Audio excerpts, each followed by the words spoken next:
ሄሎ ቤተሰብ እንዴት ናችሁ? ዳና ናችሁ ወይ? ሁሉ ሰላም ነው?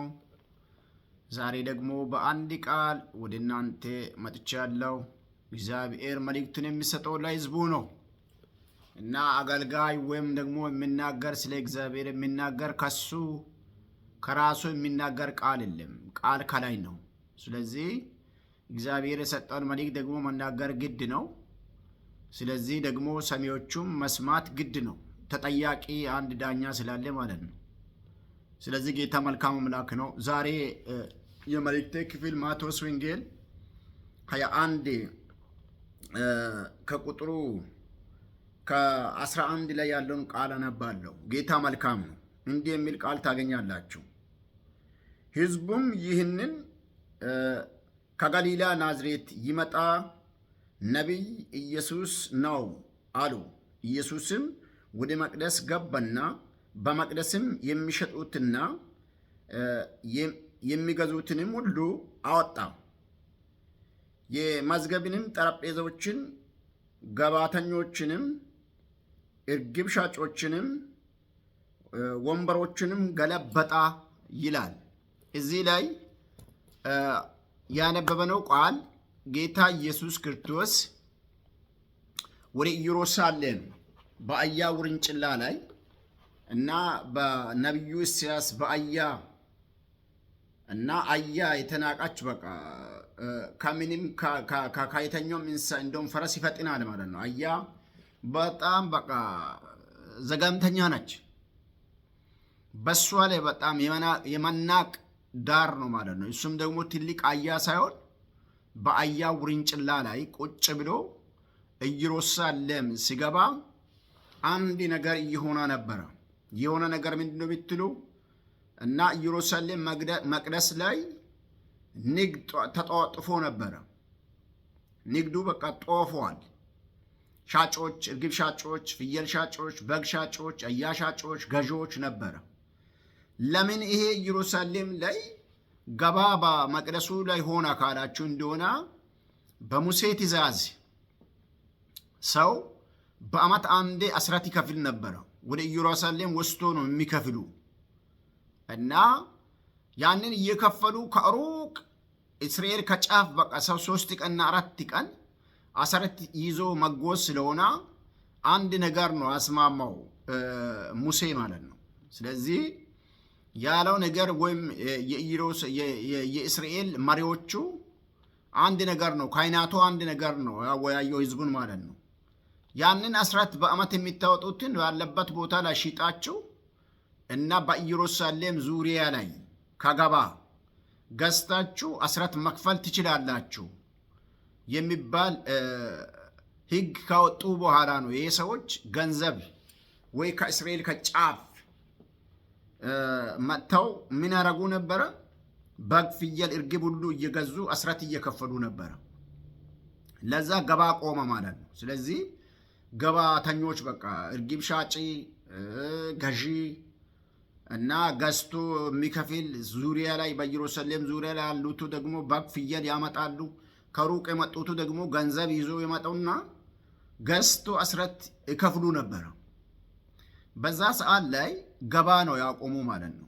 በቃ ይሄንን ቀንስ ጨምር፣ ይሄ በስቷል፣ አንሷል እያሉ በቃ ጦርነት ሲከፈት እና ጌታ ኢየሱስ ክርስቶስ አየ ማለት ነው። በመንፈሱ አየና በአህያ ውርንጭላ ላይ ቁጭ ብሎ እና ወደ ኢየሩሳሌም ገባ። ሲገባ ወደ መቅደስ ሲገባ ገባተኞች ሞልተዋል። እርግብ ሻጪ፣ በግ ሻጪ፣ ፍየል ሻጪ፣ ከብት ሻጪ፣ አህያ ሻጪ፣ ወደዚህ ገባ ላይ የሌለው ነገር የለም። ይህንን አየና ይሄ ጸሎት ቤት ይባል ወይም ጸሎት ቤት እንዴት የእርግብ ሻጮች መናሪያ አረጋችሁ? ጸሎት ቤት የጸሎት ቤት ነው። ጸሎት ቤት በሽተኛ የሚፈወስ ነው። ጸሎት ቤት ድሃ የሚጸናንበት ነው። ጸሎት ቤት ወንጌል በስልጣን የሚሰበክበት ነው። ጸሎት ቤት ለሁሉም እኩል ነው። ጸሎት ቤት የማንም አይደለም፣ የእግዚአብሔር ቤት ነው። ጸሎት ቤት ሚኒስትሪ አይደለም። ጸሎት ቤት ወዳጆች የሃይማኖት መሪዎች ቤት አይደለም። ጸሎት ቤት የፓስተር ቤት አይደለም። ጸሎት ቤት የነቢይ ቤት አይደለም። ጸሎት ቤት የንግድ መናሪያ አይደለም። ጸሎት ቤት የዘር ማስፈጸሚያ አይደለም። ጸሎት ቤት የፖለቲካ አዳራሽ አይደለም። ጸሎት ቤት የክፋተኞች መናሪያ አይደለም። ጸሎት ቤት የቁጦች ፓወር የሚገለጥበት አይደለም። ጸሎት ቤት የሀብታሞች ቤት አይደለም። ጸሎት ቤት የሁሉም ነው። ጸሎት ቤት የድሃም ነው። ጸሎት ቤት የተማረም ነው። ጸሎት ቤት የማይሙም ነው። ጸሎት ቤት የድሃም ነው። ጸሎት ቤት የጉንዱሹም ነው። ጸሎት ቤት የሁሉም ነው አለና ጌታ ኢየሱስ ክርስቶስ እንዴት እርግብ ሻጮች ቤት ታረጋላችሁ ብሎ በጅራፍ ገባ ይላል። ገንዘባቸውንም ጠረጴዛ ላይ እየቆጠሩ 10 ብር፣ 20 ብር፣ 30 ብር የሚሉትን ጠረጴዛቸውን ገለበጠ። ሳንቲሞች ተበታተኑ ነው የሚለው። ከዛም በኋላ ያዛው፣ ገባችን ረበሸ ብሎ ነው ክስ የመሰረቱ ማለት ነው። ዛሬ ወዳጆቼ እኔ ከዚህ ላይ የሚሰጠው መልእክት ምንድን ነው ካላችሁ እንደሆነ ከእግዚአብሔር ቤት ያቆመኑን ገባን እናውጣ። ክርስቶስ አይከብርም። የክርስቶስ ይደሰታል ብላችሁ እንደሆነ አይደሰትም። ክርስቶስ የሚደሰት ቢሆን አስራት ያመጡ ሰዎች ናቸው እኮ ይሄ ገባተኞች። ገባ አቆሙ አይደለም። ገዥና ሻጪ አስራት ለመክፈል ብሎ የመጡ ናቸው ይሄ ገባ የፈጠሩ። እሱ ግን በዛ ላይ አልተደሰተም። ጸሎት ቤት የነጻ ቤት ነው። ጸሎት ቤት በቃ በብርና በወርቅ በራንድና ደግሞ በዶላር ወይም በፓውንድ በዩሮ እግዚአብሔር የምናስደስት አምላክ አይደለም። አምላክን የምናስደስተው በቃሉና በቃሉ ነው። ስለዚህ እንደዛ ሲገባ ማን ነው ብሎ በቃ ሰዎቹ በቃ ሲገባ ማለት ነው በእግዚአብሔር ስም የሚመጣ የተባረከ እያሉ ልብስ ምናምን በቃ የዛፍ ቅጠል ይዞ በቃ ሲቀበሉ የነበሩ ሰዎች መልሶ ደግሞ ውገራው፣ ግደላው ማን ነው ይሄ እያሉ ደግሞ ተቃወሙ። ዘሴም ታይም ላይ መልሶም ደግሞ የከሰሱ ገባን ረብሸዋል። አስራት የሚከፍሉትን ገባ ረብሸዋል። ሕግ ሊፈጽም ሰው ከሩቅ የመጣው ሰዎችን ረብሸዋል ነው። ወዳጆቼ ትክክለኛ ኮሊንግ ካለ፣ ትክክለኛ ጥሪ ካለ፣ ትክክለኛ የወንጌል እውነት ካለ ትጠላለ፣ በእግዚአብሔር ግን ትወደዳለ። ስለዚህ ወዳጆቼ ገባ ዛሬ ሸቀጥ ከእግዚአብሔር ቤት ይውጣ፣ ከመድረክ ሸቀጥ ይውጣ። ወዳጆች ዘፈን ነው መዝሙር ነው ከማይባል ከዘፈን የእግዚአብሔር ቤት ላይ ያለው ዘፈን ይቁም። ዘፈን ወዳጆች ዘፈን ነው በቃ። ስለዚህ መልክ የቀየራ ዘፈን፣ ዘመናዊ ዘፈን እና ሽብሸባ ነው የሚባል ማን ነው እንደዛ እየዘለቅ ተብሎ ቅጽ የለም። ሽብሸባ ከልብ ነው ከውስጥ ነው። ስትፈልግ ከእውነተኛ ልብ በቃ በአከርበት ቢሰራ የራሱ እግዚአብሔር ይቀበላል። ችግር የለም። እኔ የአክሽን አይደለም ወዳጆቼ። ዋና ነገሩ ሸቃጥ ነው ወይ ትክክለኛ መንፈስ ነው እግዚአብሔር ቤት ላይ የሞላው ነው። ሃይማኖት ነው የሃይማኖተኞች ቤት ነው የክርስቶስ መቅደስ ነው አለ ነው በዚህ ምድር ላይ በዚህ ሰዓት ላይ የዘረኞች ነው የወንጌል ነው ነው የሃይማኖተኞች ነው የእውነተኞች የፖለቲከኞች ነው የእውነተኞች ነው። ክርስቶስ በቃ ቤቱን ሸቀጥ ሲላረጉ ነው እሱ የገባ ማለት ነው። ስለዚህ ዛሬ ወዳጆቼ ሸቀጥን እናውጣ ከእግዚአብሔር ቤት። ከመድረክ ሸቀጥ ይቁም፣ ዘፈን ይቁም። እስኪ ጭው ብለን አንዳንዴ በቃ መንፈሱን እንስማ። በቃ ሁልጊዜ ጋጋታ፣ ሁልጊዜ ሸቀጥ፣ ሁልጊዜ ገባ፣ ሁልጊዜ አንዳንዴ እኮ እግዚአብሔር ዝምታ ጊዜ አለ እኮ። ኤልያስ እኮ በዝምታ ውስጥ ነው እግዚአብሔርን ድምፅ የሰማው። ሁልጊዜ ጋጋታ አይደለም። ዛሬ በቃ ቸርቻችን ዋው የሚገርም ጊዜ ነበረ የምንለው ዘፈን ሞቅ ካለ ነው። ወይም ደግሞ ኤሌክትሪክ ጸጥ ብል ጸጥ እንላለን። መንፈስ ግን ከእውነተኛ ከሆነ ኤሌክትሪክ ኖራ አልኖራ፣ ማይክ ጸጥ አላላ፣ ኪቦርድ ጮኸ አልጮኸ፣ መንፈሱ ፎሎ ሲያደርግ በጭብጨባም ቢሆን እግዚአብሔርን ስናማር ጌታ ካለ አምልኳችን ወደ ሰማይ ይደርሳል ማለት ነው። ስለዚህ ገባ ይውጣ፣ ጉሊትን እናውጣ። በቃ ባጭሩ በቃ ጉሊት ሊበል ይመቻል። በቃ ጉሊት በቃ ቸርች ላይ ያለ ጉሊት ዛሬ በ21ኛ ክፍለ ዘመን በእኛ እድሜ ላይ እንደውም በሚመጣው ትውልድ ላይ ቢሆን ምን አለብህ? በእኛ እድሜ ላይ ያለ ጉሊት ይቁም። በቤተክርስቲያን ላይ ያለ ጉሊት ችርቻሮ ማለት ነው። በዚህ ትገዛለህ፣ በዚህ ተተርፋለህ የሚል በትልቁ ኪሎ ገዝቶ በትንሹ በቃ በታሰረው ኪሎ መሽጣት ይቁም። እንደዛ ካልሆነ ሙሽራ ሊመጣ ነው። ጉሊትን እናቁም። ቸርች የሁሉም ናት፣ የአንድ ግለሰብ አይደለም፣ የባልና የሚስቱ አይደለም። ቸርች የና ወንድሞ የፓስተርና የቤተሰቦች የአንድ ፋሚሊ አይደለም። ቸርች ቤተሳን የአንድ ፋሚሊ አይደለም። ቤተሳን የሁሉም ነው። ቤተሳን የወንድም ነው። ቤተሳን የሴትም ነው። ቤተሳን የድሃም ነው። ቤተሳን የሀብታምም ነው። ቤተክርስቲያን ወዳጅ የተማረው በቃ ቶፕ ለደረሰው ቤተክርስቲያን የማይሙም ነው። ቤተክርስቲያን የገበሬውም ነው። ቤተክርስቲያን የጉንድሹም ነው። ቤተክርስቲያን መልክ አይመርጥም። ቤተክርስቲያን ቋንቋ አይመርጥም። ቤተክርስቲያን ዘር አይመርጥም። ቤተክርስቲያን ወገኖቼ አገር አይመርጥም፣ አይጉር አይመርጥም።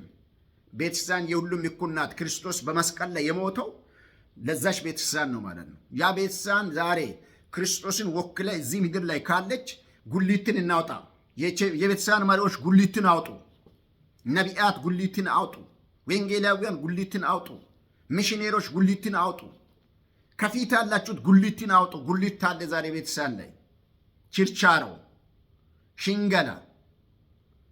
መልእክተኛ ሲመጣ እኔ በቃ አብሶም በቃ እኔ አሁን ያለበትን አልገልጠውም። ቢገልጥም ደግሞ የሌላ ችግር የለም፣ አልገልጠውም። ግን ለምንድን ነው አሁን ሁለት ርዕስ በዚህ ርዕስ ላይ ነው የሚትሰብከው ተብዬ ያውቃለሁ። እንዴት የተጋበዘው አገልጋይ በዚህ ርዕስ ላይ አገልግል ይባላል? እግዚአብሔር የገለጠውን መልእክት አገልግል ይባላል እንጂ። ስለዚህ የድፍረት ጥግ በዚህ ርዕስ ላይ አገልግል አይባልም። እግዚአብሔር አገልጋዩን ከጋበዛችሁ ጌታ የተናገረውን እንድናገር አድርጉ። መንገድን አታስቱ። የአገልጋይን መንገድ አታስቱ። እግዚአብሔር አንድ ቅሬታዎችን ከብዙ ቅሬታዎች አለ። እግዚአብሔር ፓስተሮች ውስጥ ላይ ቅሬታዎች አለ። ነቢያት ውስጥ ላይ ቅሬታዎች አለ። መሪዎች ውስጥ ላይ ቅሬታዎች አለ። ሚመን ውስጥ ላይ ቅሬታዎች አለ። ሴትና ወንድ ውስጥ ቅሬታዎች አለ። ሁልጊዜ የሚቀኑ የሚጮው ውስጣቸው የሚጮው አሉ። ለእነዛ እስኪ ጥቂት ጊዜ ፍቀዱት፣ አትጋርዱ። ስለዚህ መንገድን አታስቱ። ስለዚህ እግዚአብሔር የተናገረውን እንስማ በሉት። ስለዚህ ክርስቶስ የገባው በጅራፍ ነው። ክርስቶስ የገባው በቃ ወዳጆች እሱ ስሜታዊ ሆኖ አይደለም። የእግዚአብሔር ቤት ሸቀጥ ላይ ሲሞላ ነው። የቤቱ ቅናት ነው። ስለዚህ በዛሬኛ ኮንቴክስት ዛሬ ህንፃ ትልልቅ ህንፃ ቤቶች ስለሰራ ነው እግዚአብሔር ደስ የሚለው መስሪያ እንደሆነ ጉሊት ነው ብራዘር። ህንፃ ጋር እግዚአብሔር ጉዳይ የለም። እንጨት ስሪም እንኳን ቢታመልክ አምላክ ጋር አለው። ጤነኛ ሆነ ያንተ ልብ እንጂ አምላክ የሚፈልግ የሚያማምር ህንፃዎች መስራት አይደለም። የሚያማምር ህንፃዎች ያለበት ቢሆን እኔ ያለበት ሀገር በጣም የሚያማምር ረጃጅም ህንፃዎችና ትልልቅ አድራሾች አለ። ግን እዛ ላይ እያመለኩ አለ አዛውንቶች ናቸው። ትውልድ የለም፣ ጀኔሬሽን የለም። ወገኖቼ ዛሬ በቃ አካውንት ላይ ብር እየሰበሰበን አምላክ የሚደሰተው መስለ እንደሆነ ተሞኝታል። አምላክ ዛሬ ድሃ ምስኩን የተራበው ደጅ ላይ በቃ ካንተ አንዳንድ ብር ይለምናል። ግን አካውንት ላይ በቃ ሩጫው ምንድነው? ፉክክር ነው። ሃይማኖት ላይ ማለት ነው። ሃይማኖት አያድንም ብራዘር። ይህም ጉሊት ነው። ከዛ እንውጣ። ሸቀጥ ይብቃ። ክርስቶስ ወዳጆች ደስ የማይለው ነገር ይብቃ። ሰዎችን መርጠን ምናመልከው መርጠን ምንጨፍረው ሰርግ አይደለም። የእግዚአብሔር ቤት የሁሉም ነው። የእግዚአብሔር ቤት ከሆነ እና በሊደርሺፕ ሽፋን ደግሞ የራሳቸውን ሚኒስትሪ የሚያካሂዱ አሉ። በዓለም ዙሪያ ላይ ቀማኞች በሊደርሺፕ በቃ በሽማግሌ የሚመራ ነው ይሉና የራሳቸውን ሚኒስትሪ የሚያሰፉ አሉ። ሲመገናኖች ማለት ነው። እግዚአብሔር ይህንን ሁሉ ያያል። ሸቀጥን አውጡ። ጉሊት ያብቃ። ክርስቶስ ሊመጣ ነው። ትንቢቶች ሁሉ አልቋል። ክርስቶስ ሊመጣ ነው። ጆሮ አለ ስማ። ኢየሱስ ሊመለስ ነው። ዛሬ ኢየሱስ ክርስቶስን ትንሣኤን አይደለም የምንሰብከው። ክርስቶስ መወለዱን አይደለም የምንሰብከው፣ መምጣቱን ነው የምንሰብከው። እኔ የምሰብከው መምጣቱን፣ ክርስቶስ ሊመጣ ነው። ማራናታ በሉ እስኪ በድፍረት። ሸቀጥን አውጡ። ጉሊት ያብቃ። ጉሊት ነጋዴዎች፣ ሻጮች፣ ገዢዎች፣ በስልክ የሚሰሩ በውሎ የምትጠራሩ በውሎ አግሎት በውሎ በዘር ግብዣው በዘር የድሮ እኔ የሚያውቀው እግዚአብሔር ለከተማችን ለአገራችን ምን ይናገራል? ማን ቢመጣ ነው ለእኛ መልእክት የሚያመጣ ነው? የዛሬ ግን የእኛ ቤተሰብ ልጅ አለ እኮ እከሌ ተብሎ ነው የሚጋበዘው። ስለዚህ ያ ጉሊት ነው፣ ሸቃጥ ነው። ከዛ ውጡ። ዓለም ዙሪያ ያላችሁ ኢትዮጵያም አላችሁ። ኢትዮጵያም ደግሞ ሞልቷል። እኔ አይቻለሁ፣ ብዙ መድረኮችን አይቻለሁ ኢትዮጵያም ላይ። ድሮ በቃ ኢትዮጵያ ላይ በቃ መንፈስ አለ አድርገን ውጭ ዓለም ላይ ሌለን አድርገን እንቆጥር ነበረ። የለም፣ ተመለሺ። አገር ቤት ያላችሁትም ተመለሱ። ጉሊትን አውጡ ከቸርቻችሁ፣ ሸቀጥን አውጡ። ክርስቶስ በቃ በጅራፍ ገባ ነው የሚለው። ዛሬ ክርስቶስ እድል ሰጠ እንጂ የምህረት እድል ሰጠ እንጂ የንስሐ እድል ሰጠ እንጂ የመመለሻ ጊዜ እድል ሰጠ እንጂ እሱ ተስማምቶ አይደለም። አንተ የሚሰራው እኔ የሚሰራው እሱ የሚሰራው ነገር ላይ ተስማምቶ አይደለም። ስለዚህ ጉሊትን ከቤታችን እናውጣ፣ ሸቀጥን ከቤታችን እናውጣ። ባየኑና በሰማኑ አንበድ፣ እንመለስ። ስለዚህ ጌታ ኢየሱስ ክርስቶስ ሲገባ የተቀበለው ሕዝብ እውነት ሲናገር ፊቱን እንደለወጠው ዛሬም ቢሆን እውነት ሲናገር ፊቱ በቃ የሚሸበሽብ አገልጋዮች ያለ እንደኔ ያለ ብጤዎች። አስሬ ብትሸበሽብም ጉዳይ አይደለም። እኔ ግን እንደ ሚሽነሪ እንደ ሚሴንጀር የምናገረው ነገር ምንድን ነው? ሸቀጥ እናውጣ። አብያተ ክርስቲያናት መሪዎች፣ የቤተክርስቲያን መሪዎች፣ የአገር መሪዎች፣ የሃይማኖት መሪዎች፣ የእድር መሪዎች፣ የሰፈር መሪዎች። ስለዚህ ጉሊት ገባተኞች ነንና ሙሽራው ሊመጣ ነው። እኛ ተጣጥፈናል። በገባ ላይ በመሸጥ በመግዛት ላይ ተጣጥፈናል። ግን ሙሽራው ደጅ ላይ ቆሟል። ሙሽራው ድምፅ ሊያሰማ ነው። ሙሽራው ዘመኑ አበቃ ሊል ነው። ስለዚህ እንነሳ ወንድሞቼ። ይህንን ሲናገር በቅንነት ነው። የሆነ ከሌላ ሜርኩሪ መጥቼ አይደለም። እንደናንተ ምንም ደካማ ነኝ። እግዚአብሔር ያስተላለፈውን ማስተላለፍ ከእኔ ይጠበቃል። ማንንም ደግሞ አማክሬ አይደለም። ጌታ ንገር አለውን መንገር ከኔ ነው። መልእክተኛ ላኪውን ድምፅ እንጂ ከራሱ የሚናገረው የለም። እኔ ላኪው አለ።